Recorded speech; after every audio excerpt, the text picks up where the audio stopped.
two main ideas that seem to fascinate me right now with the thought, I guess the picture of hate and love. They seem to be two completely polar opposites, with both being extreme examples of intentions and activities that people do toward each other.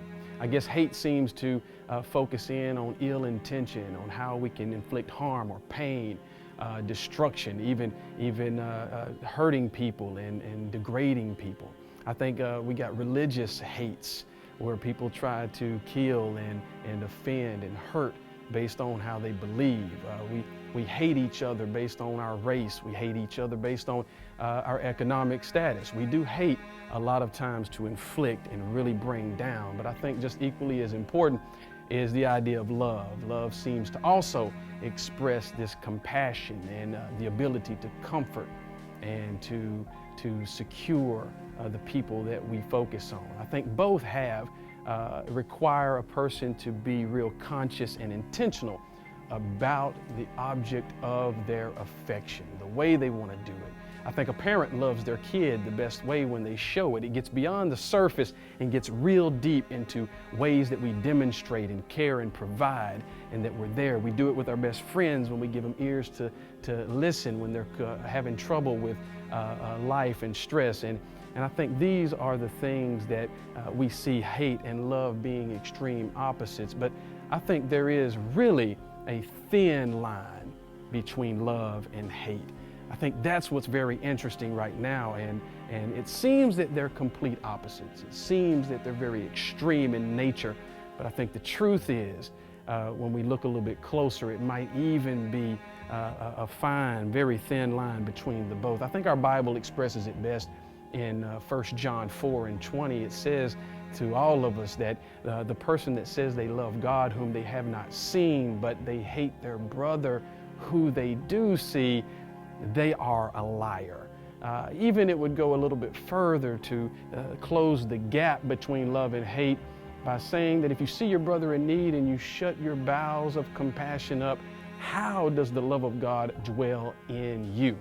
I think that's very interesting, because we often get the idea of hate being a great action or activity or thought or intent to hurt and harm someone, and love is the complete opposite, to care and be compassionate and feed the people that are hungry and clothe the people that may be naked, and to be there for your children. But the truth is, it could be very possible that you could be in the presence of people that you could love and do nothing, and that could be putting yourself in a position of being just as guilty as hating in the highest degree. Martin Luther King Jr. said it best, that the only way for evil to prevail is for good men to do nothing. I think that rests on all of us. I recently had an example of this from young men that I mentor, where one was coming home from school one day and he was being threatened and bullied by another group of kids. All the other kids that were coming to be with me, they were present with him. The group that threatened him began to assault him, put feet to his head, kick and beat him. The thing that concerned me most was not that the group of people that threatened him beat him and assaulted him, not that the young man tried to fight back, but when we got together later, the group of young men that saw it happen made light of it, and I found out later that they were not there to intervene, they were not there to protect, they were not there to stop it. They simply were there to record it with their phones. They did nothing in the presence of evil, and therefore I believe they are most guilty of this hate. The truth is, we can really hate by just not doing good. By having opportunity to love and not doing it is another form of this deep, deep-rooted hatred that exists every time. The truth is, I think we can only give what we have received, and if I was to ask anybody for $20, they can only give it to me if they received it.